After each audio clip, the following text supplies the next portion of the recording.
Hi, this is Matricity from Matricity Muses. Welcome to my matrix. I hope you're having a great day today.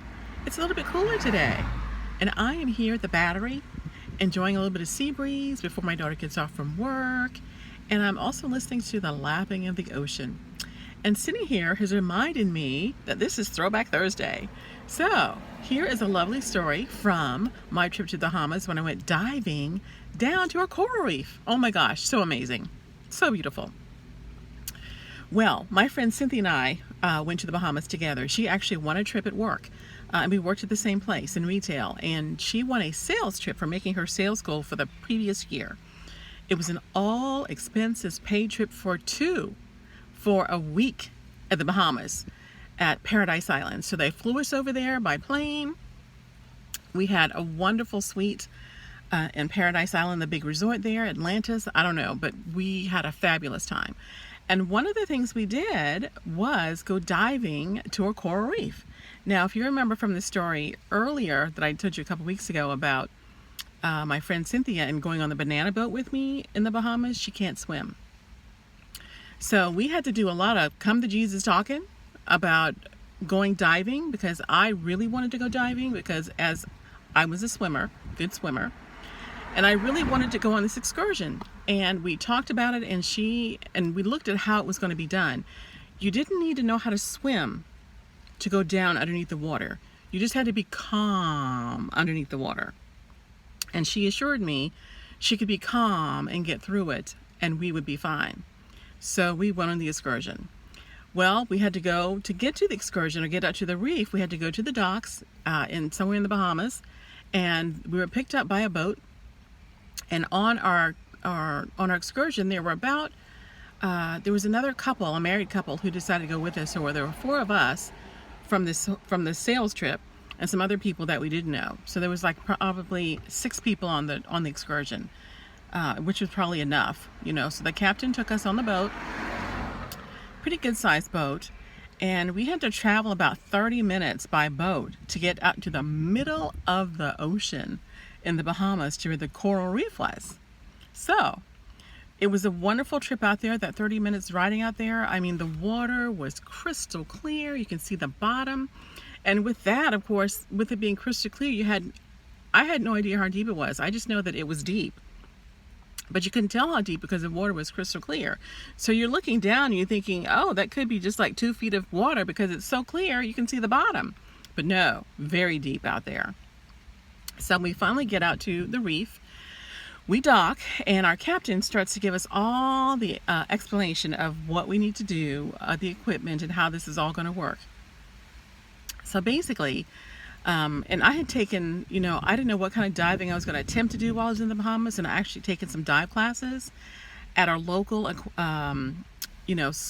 swimming pool here, so I'd be ready. So I had taken some preliminary diving lessons with the tanks and the whole 9 yards. But it wasn't that type of diving. It was something much, much easier. So basically, the way this was set up was that the coral reef was about 30 feet below us. So we were going to be going 30 feet below the ocean, to the ocean floor, which I thought was just amazing in itself. 30 feet's a pretty long distance to get down there. And how we were going to do that was that we were going to be hooked up to an air tank. So basically, we all had these special helmets, weighted helmets, and that's how we dove. Weighted helmets, and they were all hooked to air tanks. So each of us had our lines, I think, going air coming in and air going out. So we could breathe normally. We just had to keep our helmets on. So our helmets are totally covering our head to our neck, totally covered by the helmet. All the air we could possibly want is being pushed into that helmet so we could breathe normally. So basically, once we got our helmets on, we had to climb down a ladder, and the ladder did not go down 30 feet to the ocean floor. I think it probably went down like maybe 6 feet.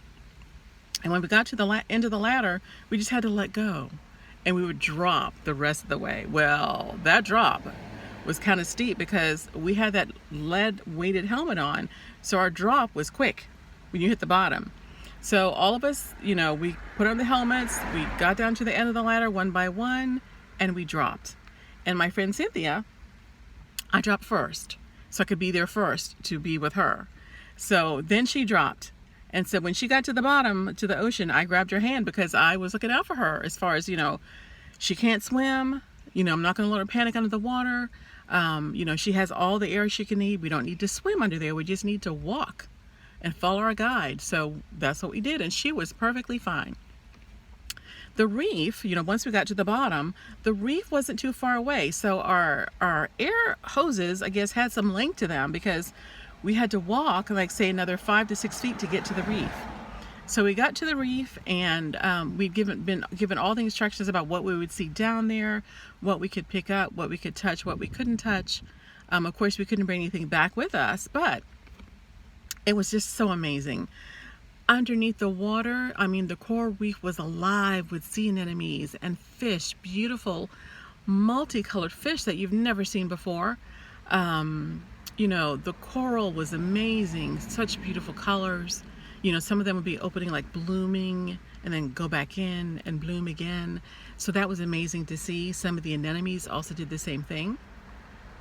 There were giant starfish down there. I'm talking starfish bigger than 2 hands put together. Huge starfish.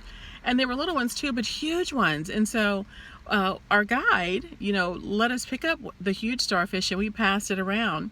And again, we just had to stand there and walk with him. We kind of like walked through the reef, didn't touch anything. I think all of us had on swim shoes, so in case there was something sharp or a shell, we would not step on it, or we wouldn't feel it. And we spent about 30 minutes underneath the water, 30 minutes looking at everything. And he taught us some signs that he'd be using to let us know about things as far as what to do once we got down there, so we were able to follow his nautical directions. And the most interesting story was about a fish, a grouper named Harry. So Harry the grouper, he lived at this coral reef. He was damaged though. He'd been hurt, and he was a huge grouper. We're not talking a little fish like you throw your rod out and you get a fish and take home for dinner. No, we're talking about a huge grouper. We're talking huge grouper. And his fin was damaged. It had been damaged by a boat. And so he was like the ambassador of the coral reef. He would come to the reef whenever anyone dove down there, and he visited with you. He would come up to your mask and, make little fish kissy noises. Fish kissy, faces at your mask, and you could actually touch him gently. And he was okay with that. It's almost like he was very tame. He'd been around people because he was damaged. So we all got to meet, Harry the grouper, and he was such a lovable little grouper. Believe it or not, I did not eat grouper, and I used to eat grouper before, but I did not eat grouper for 5 years. I couldn't. Because every time I saw grouper on a menu somewhere, Harry came to mind. I could not eat grouper for 5 years, and I didn't. And then when I did start eating a little bit of grouper, I still thought of Harry, but even today, I don't eat grouper all that much because of Harry.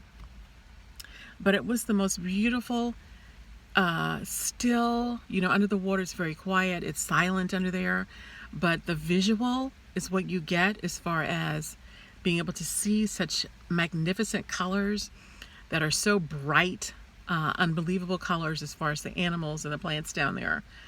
So it was the most amazing thing down there. So we had a great time. Cynthia, she had a great time. She didn't panic at all. Hear that bird? Go. So it was a great trip underneath the ocean. And we all, got back, and we had to do a little bit of jumping, I guess, and maybe a little bit of swimming to try to get up to the ladder. And I think the guide helped Cynthia because we had a far drop to get from the end of the ladder to the ocean floor. So we all got back on the boat. Everything was fine. But guess what? I was deaf. I was deaf. I couldn't hear anything. I got that helmet off, and everybody else was talking about how wonderful it was, and I could just see their lips moving. I couldn't hear anything. Nothing. I shook my head. I was totally deaf, both ears. I could hear nothing. I could feel the breeze, and I started to panic just a little because I thought, well, what's happening to me? And I said, well, it has to do with the pressure of the water. Us being down so far, 30 feet below the ocean floor, and somehow those little dive helmet and the air being forced into that helmet. So somehow I said it has to be the pressure. I didn't tell the captain because he didn't mention that to me, that there would be any sort of, ill effects from going down there. And I didn't think there was going to be any either. So I just waited. I thought, well, I'm going to wait. We have a 30-minute ride back to civilization. Maybe in that 30 minutes, something will happen and my ears will clear and I'll be able to hear again. And so I just waited and waited and waited and waited. And about 10 minutes later, there was a sound.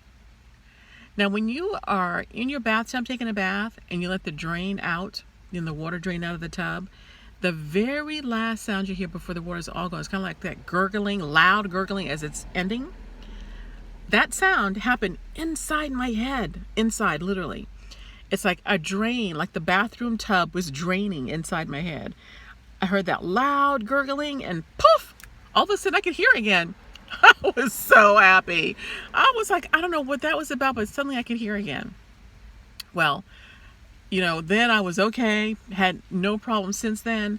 We had been down there underneath the water. We'd all gotten underwater cameras. We'd taken pictures, got them developed. And so we all have a picture of us with Harry the Grouper. We all have a picture of us holding a giant starfish. But I'm telling you, that whole deaf thing, going deaf from the water pressure, that was something nobody mentioned. And I'm so glad that I'm fine, that it all kind of resolved itself in about 10 minutes. And Cynthia was really, really happy that she had the opportunity to go underneath the sea, because it's something she would never, ever have done if I hadn't talked her into going and giving her to have faith in me that I was going to look out for her. And I think the key too was that we didn't have to swim. We just had to breathe normally, not panic, and walk. Walk normally underneath the ocean on the ocean floor, which is what we had to do. So everything worked out just fine, as far as her. And she was just amazed that she actually had a chance to go underneath the sea. Now, she did say she'd probably never do that again because she is not a swimmer. But she was actually just so happy that she had the chance to go with me and see what it was like under there. And for the rest of the trip, we had a grand old time. As far as me, when we are on this cruise and everything is all paid for, not a cruise, but on this trip and everything is all paid for, we're talking lobster every night, that we could eat. And, we had a grand old time, eating. And, I got a chance to know some of the other people, kind of like my competitor, because I didn't work for the same company that Cynthia worked for. We worked at the same retail store, but for different companies. So I had a chance to meet, some of her people that she knew, and some of her other, district managers and people that she knew that I didn't know. So it was a fun trip. The other thing too was that this was still in the, late 80s, I do believe. And MC Hammer was my man. He still is my man. And Can't Touch This was a big song back then. And the last night, this is a funny story. The last night, we had a huge formal dinner, dressed to the nines. And I'm always one to put on an evening gown. I wear an evening gown every day and a tiara every day. That's me. But we had to dress to the nines. So I had my black dress. It wasn't an evening gown, but it was a cocktail dress. It was sleeveless across here, except for one sleeve puff. So I had to put on a puff. It was black that went with the dress. And I had a cascade. It probably went to right at my knee.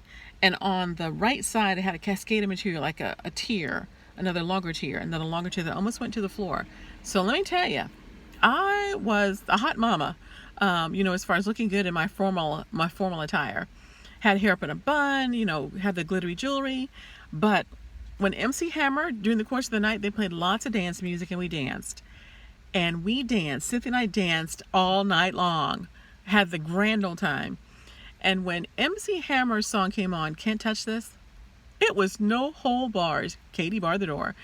I danced so much till the back of my dress, it had a tiny slit in the back, split open, because I was doing the Chinese typewriter in a dress that was kind of tapered at the knee, a formal dress tapered at the knee.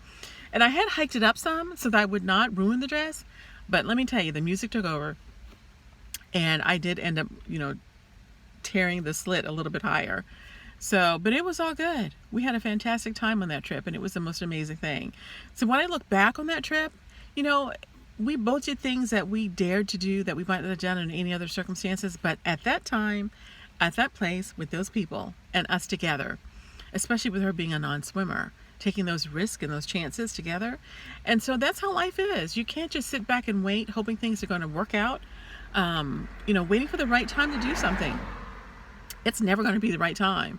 So you really need to go ahead and do all the things while you have the chance. Eat that cake, buy those high heel shoes, storm Area 51. They can't get all of us. Do all the things you want to do, because life is too short. Time is not our friend. Time will steal away our time. Time will steal away our energy. Time will also steal away our youth. So, when things are easy to do, when we're more youthful, it gives us a little bit more, we might be more brave when we're more youthful. So don't wait. It's never too late, regardless of how old you are right now, still do all the things.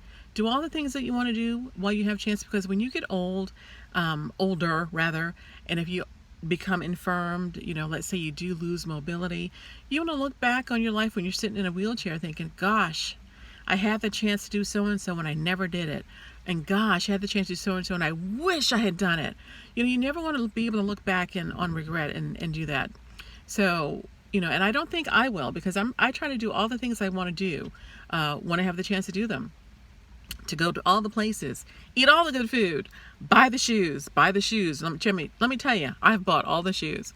I used to have 65 pairs of shoes, and I wore them all. So let me tell you, it's all about doing all the things while you can, because life is too short. Have those great experiences so that you have great memories to look back on, great memories to tell your family and friends about when you get older. That's it, y'all. If you have the chance to go diving under the sea, don't turn up that opportunity. Do it. It's amazing down there. So see you later, alligator. Bye.